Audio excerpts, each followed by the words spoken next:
અંકલેશ્વર પંથકમાં આ દિવસોમાં પ્રકૃતિના અનોખા દ્રશ્યો જોવા મળી રહ્યા છે। વૃક્ષોની ડાળીઓ ઉપર ઝૂલતા સુગરીના માળા સૌનું ધ્યાન ખેંચી રહ્યા છે। આ માળા માત્ર સુંદરતા માટે નહીં પરંતુ આર્કિટેક્ચરના સંશોધન માટે પણ મહત્વપૂર્ણ માનવામાં આવે છે। અંકલેશ્વર વિસ્તારમાં વૃક્ષોની પાતળી ડાળીઓ ઉપર લટકતા સુગરીના માળા નયનરમ્ય દ્રશ્યો સર્જી રહ્યા છે। પક્ષી જગતમાં ઇજનેર તરીકે ઓળખાતી સુગરી સૂકા ઘાસ અને તણખલાઓથી અત્યંત ઝીણવટપૂર્વક પોતાના માળા ગૂંથે છે।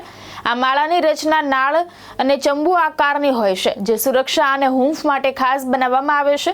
માળાના અંદરના ભાગમાં ઈંડા અને બચ્ચાઓ માટે અલગ જગ્યા અને બહાર નીકળવા માટે અલગ માર્ગ હોય છે, જે તેની અનોખી બાંધણી દર્શાવે છે। ચોમાસા પહેલા નર સુગરી માળો તૈયાર કરી માદા સુગરીને આકર્ષે છે। આશરે એક સપ્તાહમાં તૈયાર થતો આ માળો એટલો મજબૂત હોય છે કે ભારે વરસાદ કે પવનમાં પણ તૂટતો નથી। આ માળાની આંતરિક રચના અને ડિઝાઇન આર્કિટેક્ચર ક્ષેત્ર માટે વર્ષોથી સંશોધનનો વિષય બની છે અને પ્રકૃતિની અદ્ભુત કારીગરીનું ઉત્તમ ઉદાહરણ છે। નમસ્કાર, હું બી મોબ વન વિભાગ અંકલેશ્વર। આજરોજ હું આપને સુગરી પક્ષી કે જે એક દરજીડા તરીકે પણ ઓળખાય છે, જેને અંગ્રેજીમાં બાયાવીવર તરીકે પણ ઓળખવામાં આવે છે, અને જેનું કદ ચકલીથી થોડું મોટું એવું એનું કદ હોય છે। અને આ પક્ષી કે જે ખરેખર આજના આર્કિટેક્ટ પ્રમાણે એક સંશોધનનો વિષય છે, તે પોતાના ઘર બનાવવાની જે કળા છે તેના કારણે તે ખૂબ પ્રચલિત છે।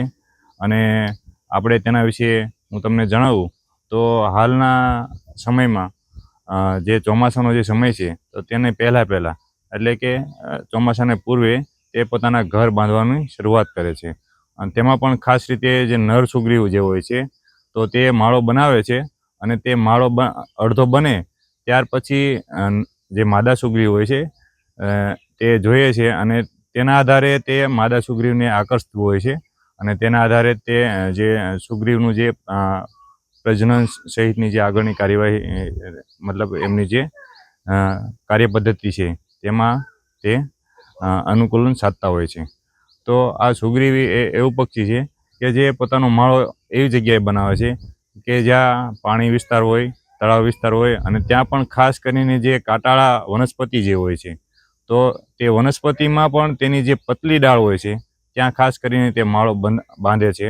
અને તે માળો એવી રીતે બાંધે છે કે ત્યાં કોઈ સાપ જેવા પ્રાણીઓ કે અન્ય કોઈ મોટા પક્ષીઓ પણ તેના ઈંડા કે બચ્ચાઓને નુકસાન કરી શકતા નથી।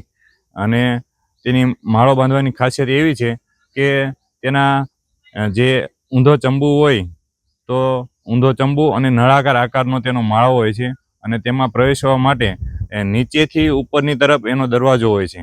તો ખાસ કરીને તેમાં સાપ પણ પ્રવેશી શકતા નથી, અને પ્રવેશે તો એમાં પણ એના ખંડ પાડેલા હોય છે। તો એમાં એવું હોય કે બચ્ચા જે હોય તો એના માટે અલગ દરવાજો હોય છે, અને પોતાના જવાના માટે પણ અલગ દરવાજો હોય છે। તો આવી રીતે તે ખંડ પાડીને પોતાનું ઘર માળો બાંધે છે, અને તેના કારણે તે ખૂબ પ્રચલિત છે।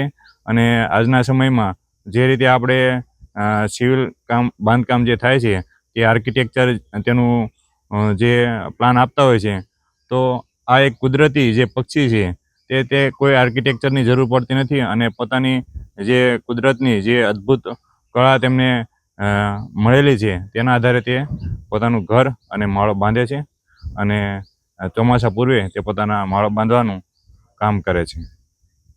ધર્મેશ રાણા, દ્રષ્ટિકોણ ન્યૂઝ, અંકલેશ્વર।